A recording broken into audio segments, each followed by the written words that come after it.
This video is proudly sponsored by Gamersgate. Download games anytime, anywhere. Visit Gamersgate.com.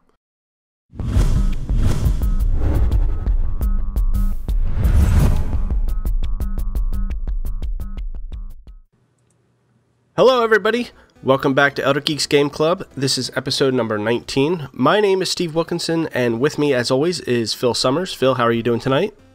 Great, how are you? I'm doing very well. And with us as always also is Randy Yasenchak, owner-editor of ElderGeek.com. Randy, how are you doing tonight? I'm doing well. I can't believe that we're on episode 19 already. I know, that's kind of crazy. We're one away from 20. We're coming up on the 1 year, actually, doing this every other week. I think June. We'll be hitting the 1 year mark of when we first started producing these, so that's pretty cool. We're a week late this time around. Sorry to everyone who maybe, I don't know, was expecting an episode last week. Some real life stuff came up for all three of us, actually, and we just decided, we tried to figure out a way to do it last week, and it just didn't work out, so we decided just to push the whole show back a week, and here we are. So thank you for bearing with us. This time around, we played the game Alter Ego, which is an indie game. It's free. Currently, well, free on most platforms. Thanks, Dante. I just got a distracting message from someone. Bitch. Sorry.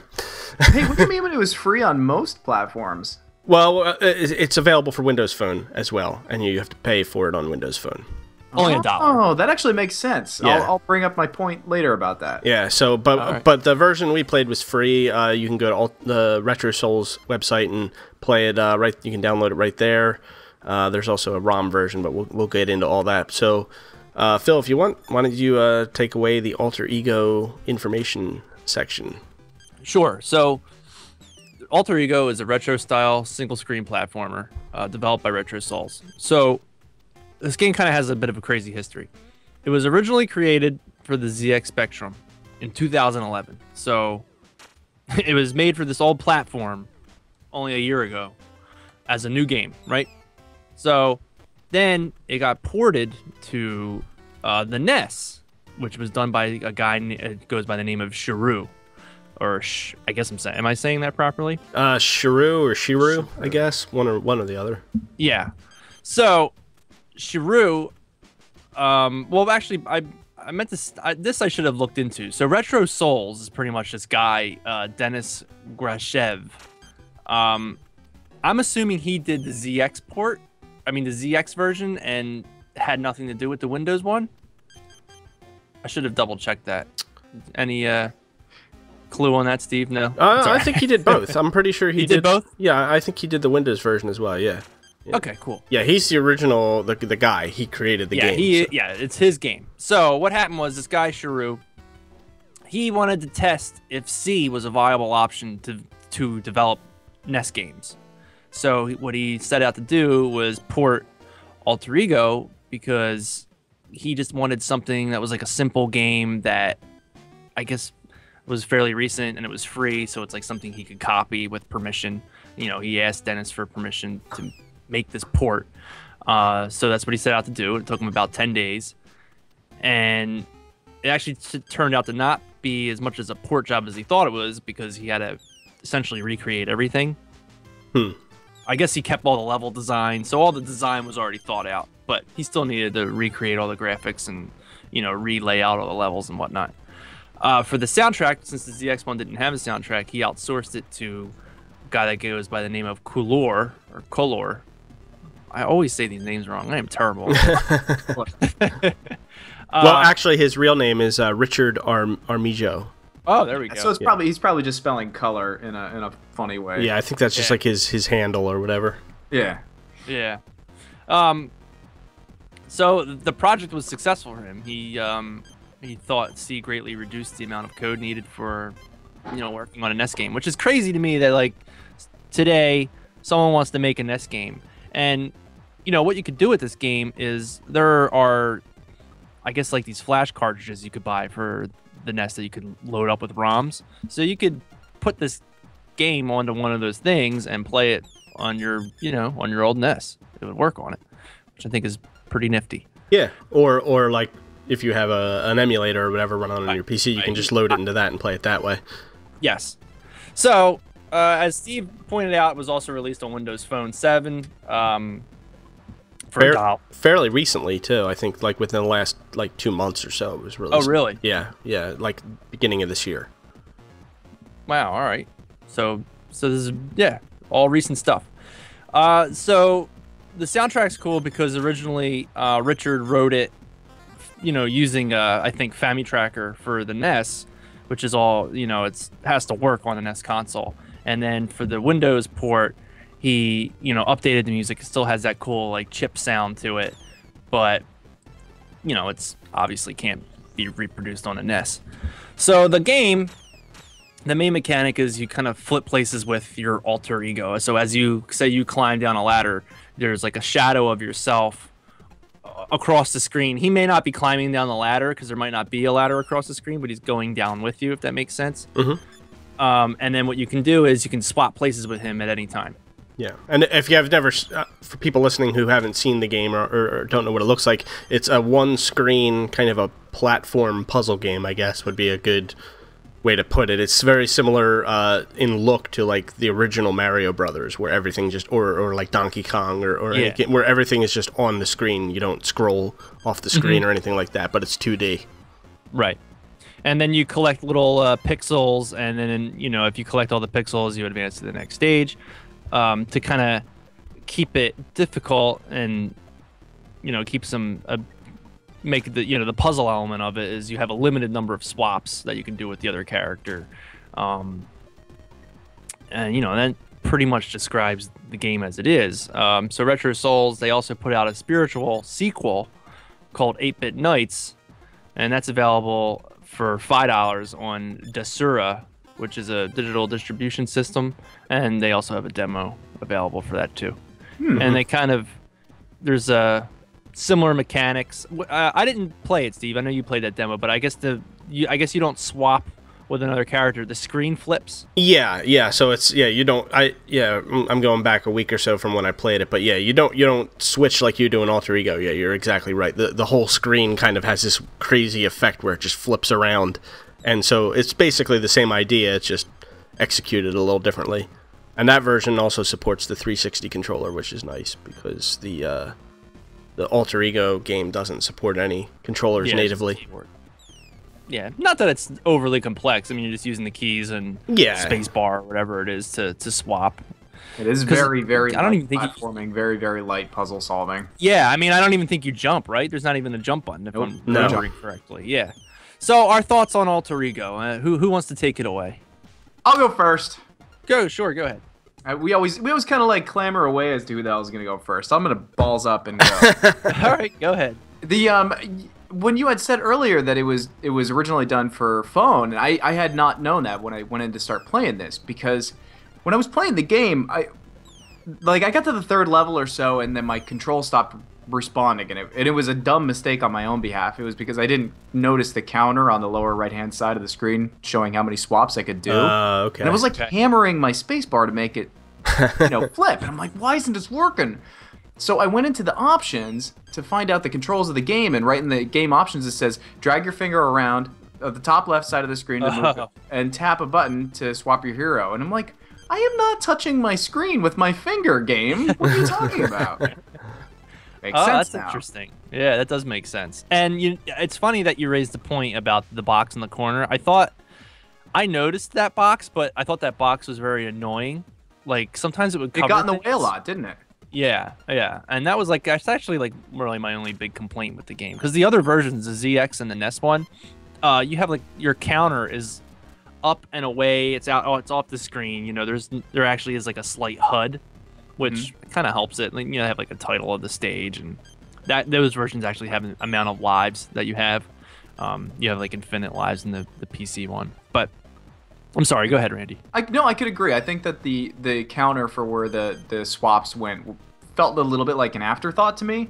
But otherwise, for a free game, I thought this was a lot of fun. It was, the 2D animations were quirky, but, identifiable. You knew exactly what was a good guy and what was a bad guy. And without too much direction, you understood exactly that, you could touch the pink ones, and only your shadow self could touch the blue hollow looking ones. You know, everything kind of made perfect sense.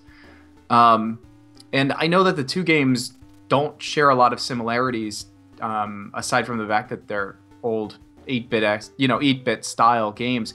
This game really reminded me a lot of Gyromite.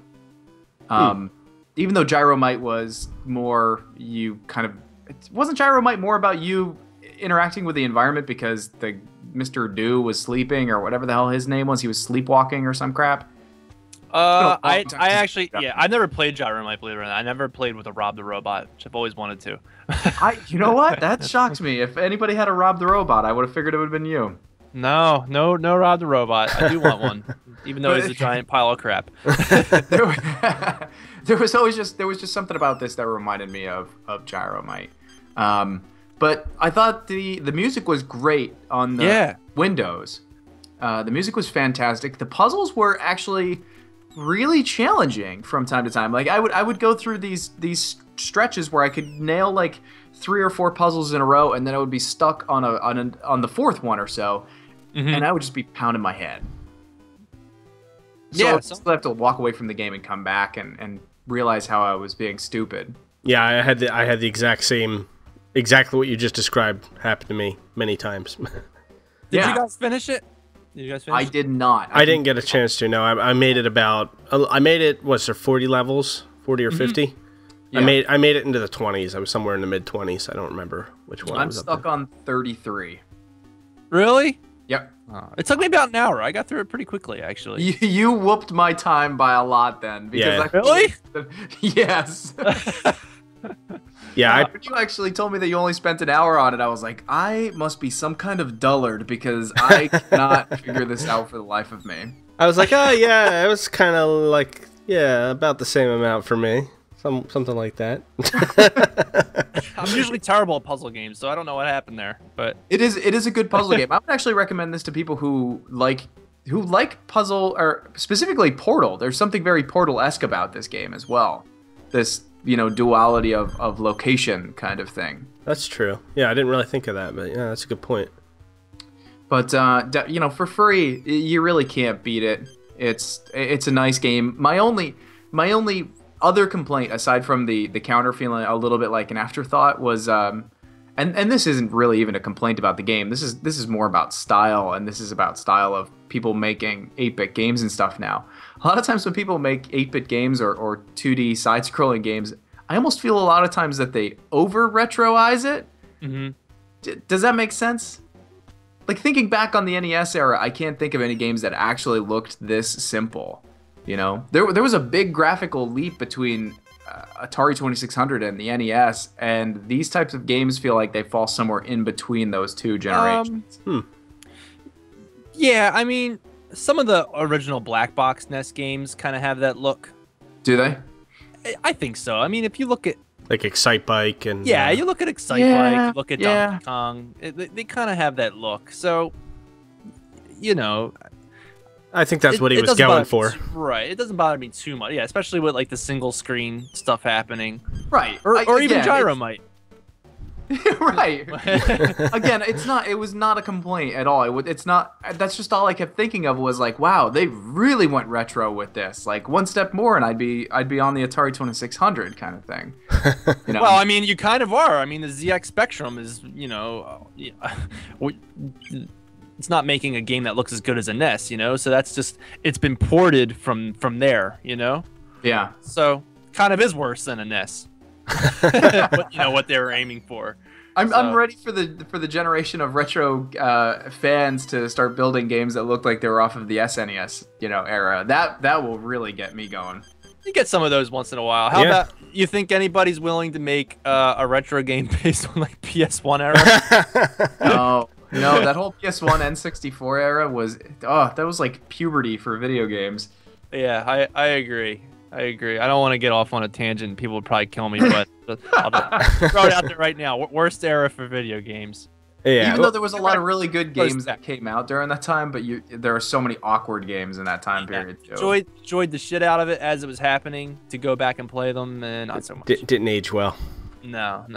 But all in all, if somebody said put $1, price tag on Alter Ego, say it was on Steam or Gamersgate, I would say $1 be perfect.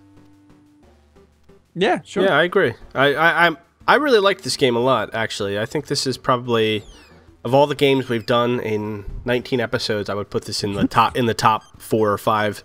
Wow. As far as games. Alter Ego. Yeah, I really like this a lot. I think it's a cool game. One thing I kept thinking, and I know Phil and I talked about this a week or so ago over IM, is as I was playing it, I was thinking, man, I would love to see this on the 3DS. Like, it just felt like a game that, even more so 8-Bit Nights, because of the way the screen flips, that effect, I think it would, on the 3DS, would work really well, or even any handheld, really, the Vita or PSP or whatever. I think this is a game that would do really well on one of those systems as maybe like a 3DSware title or a PSN title that you could download and play on the Vita or the PSP. I think this game would do great, honestly, because I think it's a really neat puzzle game. I think it's a cool idea. I think he executed it really well. Like you guys were saying, the controls are really good. Everything just made sense. Like, it's a game I've never played before, but it just, like, like realizing how many swaps I had. Like, I didn't know that going into it, but it just kind of clicked after a couple tries when I realized that, I was out of them and I couldn't do it anymore. It eventually, like for you, Randy, it eventually clicked for me that, oh, that's what's going on. Or then it's not the game being stupid, it's me being stupid. Right, and then like figuring out, that there was like a level where you start out and it's got the orb that you can get and the orb that your your alter ego can get. Did we just lose one of you guys? No, I'm here. No, we're here. Okay, cool. I'm sorry. No, it's okay. Skype made a funny sound. That's why I thought someone disconnected. There was a level that started out, and like right away, there was an orb that you could get and an orb that your alter ego could get, and it was the first time that ever happened in the game. But the way it was set up was so that as soon as you move, pretty much, each of your characters gets their orb, and it like right there teaches you that that's what's going on. So because at first it wasn't like they were way off the screen or anything like that, and you're like, well, what's the blue one for? I've never seen that. So I thought it did a good job of just kind of like, not hand-holding, but just quickly showing you what was going on so that you could just learn it and then keep playing the game, and then it got more challenging, I thought that was really good, really smart execution. I'll say that this would make a really good office game, like, play during lunch breaks or just downtime at work. This would make a good office game because there's not a lot of clicking involved, so it's not like your boss in the next room would hear any suspicious sounds coming from you. But it's still satisfying, If you're tired of Bejeweled, I would recommend this one. Yeah, and it's pretty short, like if you're in the office, you could play like a stage or two a day, and you'd probably be done by the end of the week, It's not, well, I guess you guys got a little stuck, but if you don't get stuck, just shut up. I was doing what you just described, where I was only playing maybe like 3 or 4 levels at a time, and then I would step away from it and then come back to it the next day. And so I did get stuck a couple times. I mean, I'm not ashamed to admit it. There was a couple times where I was banging my head against something, and like Randy said, I would walk away from it for a couple hours, and then I'd fire it up again, and then get through that stage right away. Right, like something would click and it would make sense. Watching this on the YouTube version of it are going to be like, boy, Randy is some kind of idiot because he keeps doing the same thing over and over again, expecting the puzzle to freaking solve itself. That was me. You're gonna see that. You're gonna see, and honestly, there will be points where you'll see the little character not moving at all. That'll be me, like drumming my finger on the desk, going like, "What the hell am I supposed to do?" Yeah. So I think this is a great game. I really do. I think this guy did a really nice job, and I mean, it's free. So I mean, like you said, I can't say anything about the price. I mean, he's just putting it out there for people. I would love to buy the Windows Phone 7 version if I had a Windows Phone 7, but I don't. So unfortunately, that's not going to happen for me. But I would love to, I hope that he gets some recognition and more success, and that we see more stuff from him show up in other places. Because, like I said, I would love to play Alter Ego on the 3DS. I think that would be awesome. Yeah, I'm with you guys. I really liked it a lot too. Like, when I sat down to play it the one afternoon, I was just kind of I just kind of wanted to play a few stages, and then before I knew it, like the whole thing went by, and I thought, oh, this was a lot of fun. And then I didn't really have any interest in playing the NES version, but I just kind of wanted to check it out. And then I ended up playing through that too, and that was about, it's about half the length, I think. So that was about 20 minutes, and some of the puzzles were the same. It actually has different stages. Okay. So if you really liked it, play the NES one. There's some other stuff there. And yeah, I really like that one as well. As far as complaints, I don't really have much. What I brought up earlier with Randy, but just the box, the swap box is kind of in a bad position, but it's hard to complain about a free game. But towards the end of the game, they introduced new pixels that do different things. Mm-hmm. And, they really took, or I keep saying he really took the idea of the whole swap mechanic. Did everything he could with that.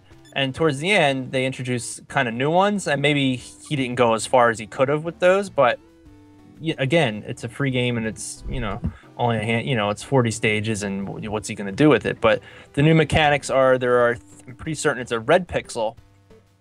And the way you grab those, I don't know if you guys got to these ones, but you have to swap over top of it to pick it up. Right. Yeah, you have to swap over it to pick it up. So as you change paths, they'll pick up those red ones. And then there are yellow pixels, which are like warp points. And it's kind of I don't want to say they randomly put you in a different spot. You don't know where it's going to put you, but if you grab it, it's always going to put you in the same spot. You just don't know where at that point in time. Mm-hmm. And it has those pixels, and there may be another one that I'm forgetting about. But anyway, so it has some new mechanics that it introduces, and maybe it doesn't do as much as those, as it could have. But for a free game, I thought it was pretty awesome, and the music was great. I actually ended up going to Ubictune when I found out they had the soundtrack, and I listened to it a few times because I thought it was awesome. Yeah, the music was really, really good, and that's cool that they released it through Ubictune, or however you say that. Yeah, Ubictune's awesome, by the way. You guys should just check out ubictune.org because they just have good stuff. They just put out the new Vert album too. Yeah, new Vert one. I listened to that. They always have good stuff there. Yeah, and it's always pretty much always free too. And yeah, I guess I'm pretty sure you can donate to all. With the new Vert album, I actually went to his Bandcamp page and paid $5 or whatever for the album, just because he's a pretty cool guy, and want to support him. But very cool. Yeah. So yeah, I really liked it. I thought it was great, and obviously I liked it enough to where I played through it, and then I played through the NES one, and if they released like a version on 3DS and it had some more stages, even on Steam or anything, and it had more stages, and they kind of addressed some of the few minor complaints that I could see paying money for and enjoying it. Yeah, especially if it has more music from the same composer, because I love the music. Yeah, he did a really, really good job. I was very impressed by the music. Yeah, it was awesome. Kind of, some of it reminded me of you guys familiar with Tim Fallon at all? He did old NES games like Silver Surfer, which is like a terrible game but has like really cool music. Oh yeah, the music kind of resembled that. Like, look up on YouTube if you get a chance. The theme from, I think it's Pictionary on the NES. Mm-hmm. You would not suspect that Pictionary for the NES would have this amazing song, but it does. It's got an amazing. Pictionary's fucking serious. So look that up when you get a chance, because it's awesome. I will do that. Yeah. Absolutely. So his music kind of reminds me of his stuff, and I really liked it. So gets my approval, gets the seal of approval. It's free. It's $1. I was gonna say it's free. It's $1. It's free. It's a short game, and just check it out. You really have nothing to lose. Yeah, if you like retro games, I can't recommend this enough. It's great. It's a really good game. And like you were saying, Steve, smart game design where there's never any like. When you first start, there's just a collect the pixels little note, But after that, there's no more notes. Everything's kind of up to you. No tutorials or anything like that. So yeah, and like even the puzzles that are challenging don't feel like unfair or anything. It's usually something. It's you that just needs to kind of wrap your head around it. It's not like something that's just impossible to do. Yeah, and you know that there's some kind of reassurance there without having played anything from this guy before, that you know that the level isn't broken, that there is definitely a way to finish it, and you kind of just have to power through it. There, you know what I mean? Yeah, and that's another. Speaking of things not being broken, I mean, it's worth noting that I didn't encounter any sort of like bugs or glitches or any weird. Really solid, well put together game. I thought it was awesome. I would definitely, like you said, if this was out in some way that I could pay money for it, I absolutely would to play it. Yep. If you're watching this or listening to this on YouTube, I'll throw up a link below the video so you guys can actually check it out and download it. Some other previous Game Club games could probably take a lesson from this one. Yeah, I know, yeah, right? seriously, and those are games that you have to pay money to play. You know, who picked this one this week, by the way? Was this me? Way to go! You picked a winner.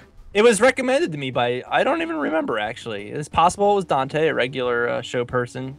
Someone recommended it. It was like, hey, you know what? I remember I think we were talking about this game months ago. Did you do it? There was a thread on NeoGAF about it, maybe like back in the fall, and I think we looked at it and we said, oh, we should play this one on Game Club sometime, and then just it kind of fell by the wayside for a few months. And but yeah, I remember playing it back in like September, October, from just like real quick. I think I downloaded the ROM version at work, and because I was on a Mac, and the only way I could play it was to play it through an emulator. So yeah, it's on the list. I mean, we have a list of Game Club games, if you know, just to keep, because there's stuff that comes up that we might want to play. So you know, we have a little list that we share with each other, and this was on there for a while, so just got around to it. Cool. Yeah. Yep. And so, yeah, like I said, you should definitely check it out. And unfortunately, I don't think many people did check it out, or if they did, they didn't leave any feedback about it. You guys, if you're listening to this now and you didn't have a chance to play it or whatever before the show, definitely go check it out. I mean, it's like I said, it's free. It's really, really good. And this guy deserves some credit, I think. Oh, another thing I wanted to just point out before I get into the community stuff is one thing that, and you kind of touched on this in the way that you described it in the information, but just reading kind of like, you know, the story. The guy, Richard on Ubictune had posted kind of a little bit of a thing about it, and it just sounded really cool. Like these guys they were just kind of like hooking up and helping each other out, you know, to make this thing happen. Like, you know, it started out with Dennis and then Shiru, and it's just really cool to see like people just kind of like pitching in and doing a project like this with really no, I don't know that there was any sort of ambition for monetary gain or anything. Obviously not, since they put it out pretty much for free everywhere. But just cool to see that kind of collaboration go on and something this nice come from it. Yeah, what's neat is how even just the NES port affected the eventual Windows one. Because if, you know, Dennis, if he made the ZX one and then Shiru did the NES port, and one of his things is he was kind of didn't want to outsource the music, but I guess he doesn't compose music or whatever. So it was kind of he kind of didn't want to, but he wanted it to have a soundtrack, and then he gets this guy to write music for it. And then eventually, I guess that guy that wrote the music comes back to Dennis and rescores the new version. So it's cool how, you know, even the port affected the guy's original work. Yeah, definitely. So good job all around, everyone involved. Really nice stuff.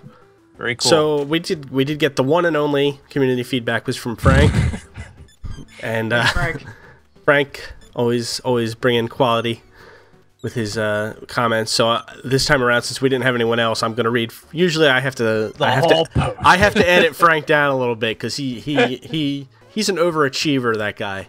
And so usually to get everybody in, I cut it down. But in this case, I'm going to give all 3 paragraphs, Frank. I'm going to read them starting now.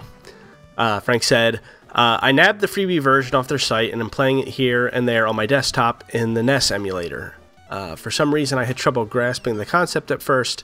I don't know why. Like, I knew what I had to do, but my brain just wasn't in gear. I don't blame the game for this. I blame my stupid self.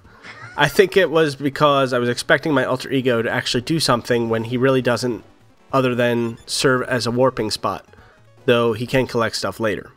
It's fun, I guess that's all I can really say about it.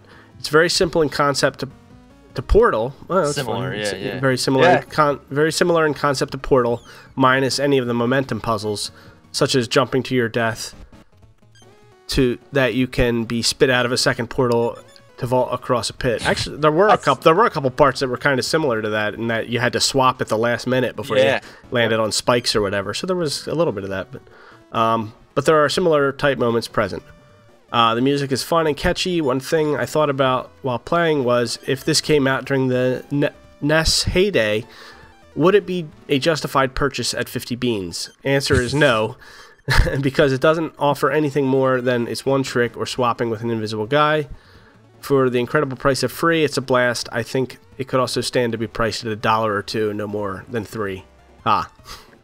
He ended with a ha. If he was gonna put this on the NES, though, like if he was a legitimate NES developer, this game would have had like 200 some levels, if not more. I agree. I actually think that, I mean, when I think about some of the games that were $50 back then, this could have been one. This could have been one, and this probably could have been one. But like I said, the developers back then were like crazy. They would have done just an insane amount of levels. Yeah, man. Think, just going back to the black box games again on NES, we brought up Donkey Kong. That didn't even have all of the stages from the arcade game, and they packaged that thing for $50. It was like 3 stages. 3 stages of Donkey Kong, $50.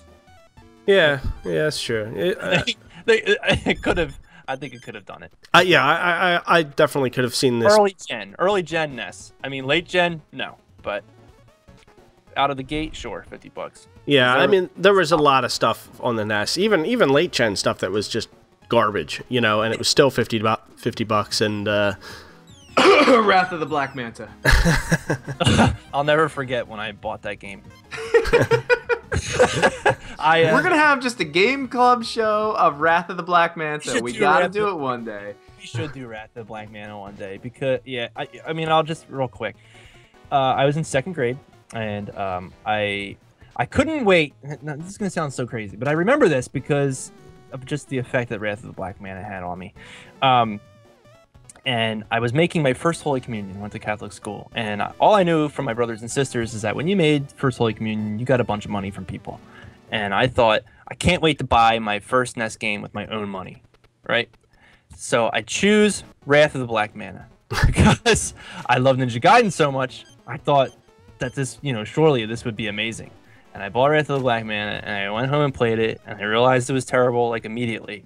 And I can remember my mom coming upstairs and saying, "How do you like your new game?" And saying to her, "It's really great," and thinking, "God, this game is so fucking bad."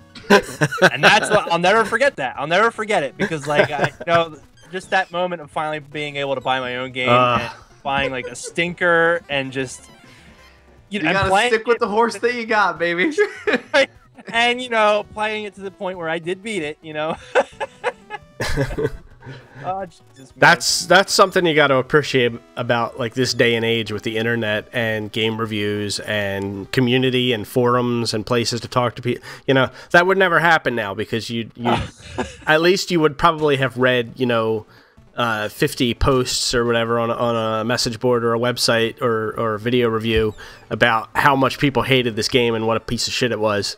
Back then, it was like a crapshoot, Something had a cool box, and maybe you knew that it was, similar or done by someone that did another game that you liked, but that's all you had, and you got burned. Pictures on the back of that box, baby. Yeah.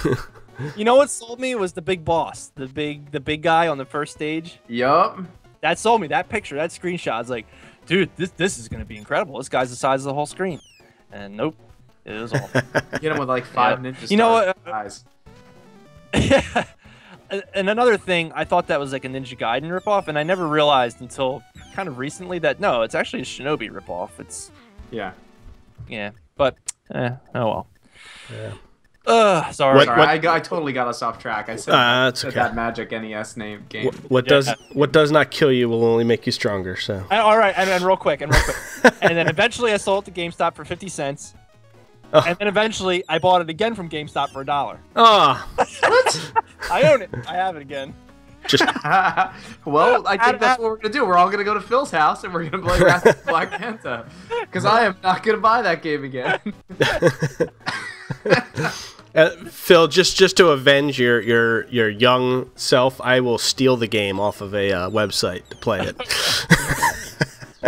In defiance. I like how GameStop made 50 cents off me in the long run. Because I sold it for 50 cents and then bought it back for the $1. So they made the 50 cents off. That is something. Sons of bitches. Storage space. That's all. Think of it as. I had to get it back. I had to. So what about? Do we have no other community comments? That was all we got. That was all we got. But okay, that's all right. I mean, so what's on the show for next? Well, I don't want to say next week. 2 weeks from now. What's everybody playing? We are going to be playing Wizorb, which has been requested by people, including us, as a game that I think pretty early on we had wanted to do Wizorb, and I don't think we ever, back when we used to do the poll, I don't know that we ever put it up for a vote.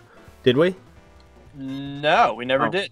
Because we were waiting for a PC version, because it was only Xbox Live at That's first. right, that's right. Okay, yeah, so now it's out. It's on PC.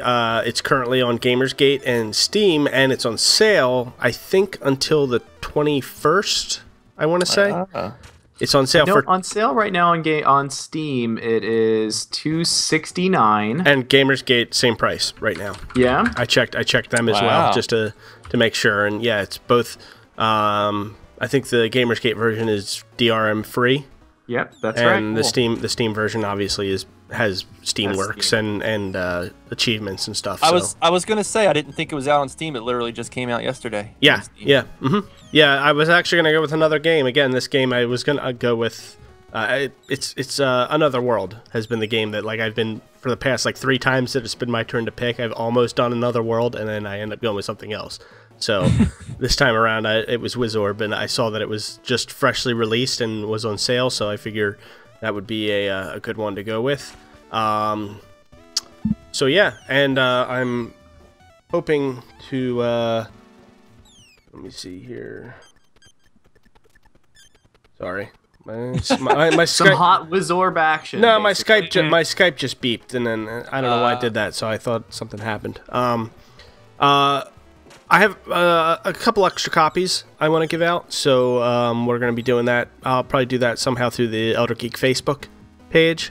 So if you're listening to this on Friday when this episode comes out, know that sometime within the next couple days, I'll be posting on Facebook about how to get a free copy of Wizorb from us. So be sure to follow Elder Geek on Facebook and Twitter, because I'll probably make sure that it ends up in both places somehow. Nice. And real quick, Wizorb, what it is, it's a hybrid. It's kind of like Arkanoid or Breakout meets a role-playing game. Yeah. And it's done by, I forget his name, but he did a freeware game called Yasenchak, which I may have actually mentioned on the podcast before, or I at least mentioned it in comments on a podcast. It's published by Tribute Games. Yeah, and the pixel art is done by, I think his name. No, that's not his name. I'm not even going to say it. Paul Robertson. All right, I was right. Paul Robertson. He does. He's pretty well known actually for his pixel art. He did the Scott Pilgrim game and stuff like that. So okay, right on. It's yeah. So it's probably got some cool stuff going on, and I've been looking forward to playing it, and it'll be great to finally play it. Yeah. So even if you don't get one of the free copies that we're going to give out, you should definitely check it out. It's only $269 for the next week or so,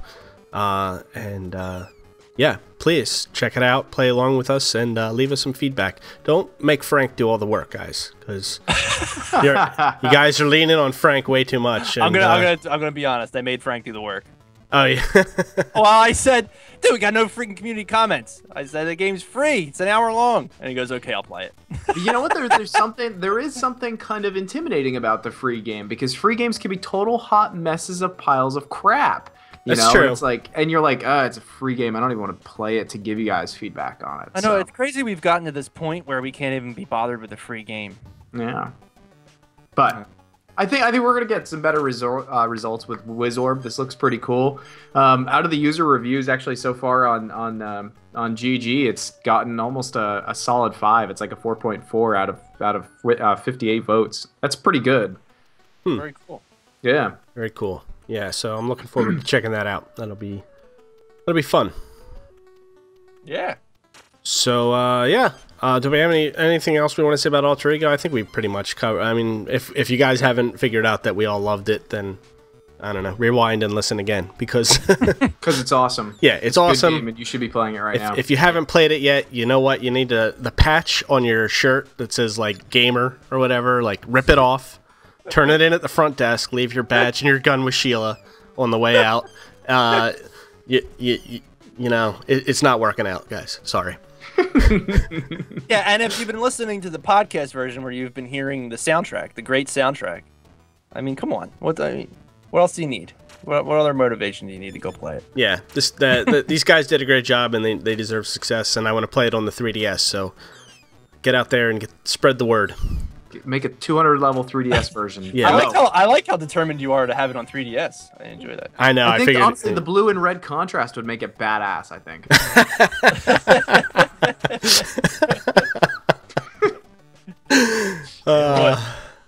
All right, I'm done. All right, that does it for this episode. I think we covered this game pretty thoroughly.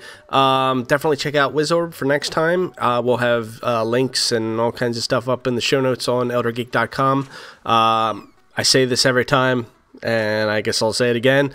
iTunes, Zune reviews, we would really appreciate it. You know, even if you just give us some stars, click on it. Give us 1 star, give us 5 stars, preferably, whatever. It would help us out. It helps us, you know, the more people rating the show, the more chance we're going to get, you know, pushed up on the little chart thing so other people will see it and we'll get more people listening. If you're listening on YouTube, be sure to give us a thumbs up and subscribe to the Elder Geek channel because, you know, it's what we need to keep going is the more people participating and listening, the better the show gets. The love. Because independent gaming sites are dying, and we're the best one left. They're baby. dying, man. They're getting bought up and all kinds of CBS. Yep. So we're the last bastion of. Well, not. I just want to touch on that real quick. How crazy is it that I seriously cannot believe that Giant Bomb, which was started by Jeff Gerstmann, and I don't even follow Giant Bomb. I don't follow these guys. And Ryan and some of the other guys. Not just How Jeff. crazy is it? Yeah, that they started this thing because, you know, of the whole GameStop controversy, and now they are owned once again, or not once again, but now they are part of GameStop. Or they're part GameSpot. of CBS. And Well, CBS yeah, they're not team up exact with GameStop. But I don't know. But I mean, no, don't get me wrong. GameSpot is CBS. Like, it's the same thing as IGN is Fox. Game Trailers is Viacom. Like that is the way these things go. So yeah. Giant Bomb is now CBS again. And Fox, Viacom, and whoever else are owned by, you know, like one other company. So pretty much. Yeah, I don't know the whole story. Owns Fox and right. I don't know the whole story. I honestly just found out about it a few hours ago because I was away on a business trip, and I don't know all the details. I know that they issued kind of a big video thing about it where they kind of talked about the whole thing, and so I don't know. I don't really have enough information to comment on it. But if that's it's unreal, if it's as what you said, Phil, as cut and dry as that is, like, you know, Jeff got fired from GameStop Sorry. I keep saying GameStop. What's that? It's all right. You good?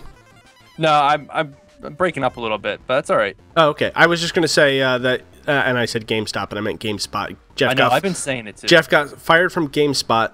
They started Giant Bomb, and if now the case is that they are technically part of GameSpot, yes, that is pretty wild. I don't know that it's as clean cut as that, but if that were the case, yeah, that would be pretty insane. And if I were Jeff, I guess I'd probably be, I don't know, a little pissed off. He seems excited. Well, yeah. I mean, I guess if someone cut me a huge check, I guess I'd be excited too. So I don't know. He seems excited because they're all making a nicer paycheck now. But yeah, like I said, it's just it's hard running an independent game site. It sure is. It's you know, there's a lot of apathy out there on the internet, so it's tough. So when you're, you know, pouring your heart into podcasts and reviews and articles and everything else, all you're looking for is just to get more people kind of paying attention. So if you guys listening, my original point, can help us out a little bit with some ratings and reviews and subscriptions, and we greatly appreciate it. And we'll try to, like I said, we're giving out free copies of games from here, you know, kind of out of our own pocket, and that's just to show our appreciation to the people that are listening and participating. So that being said, be sure to head over to eldergeek.com and head up to that little social box up there. Follow us on Facebook, Twitter, YouTube, Twitch TV. A lot of good stuff going on, and we greatly appreciate your support. And very well said, Steve. Thank you. So, yeah, I guess that about does it for this episode of the Elder Geek Game Club. We will be back in 2 weeks with Wizorb. For myself, Steve Wilkinson, and Phil Summers, and Randy, thank you very much for listening.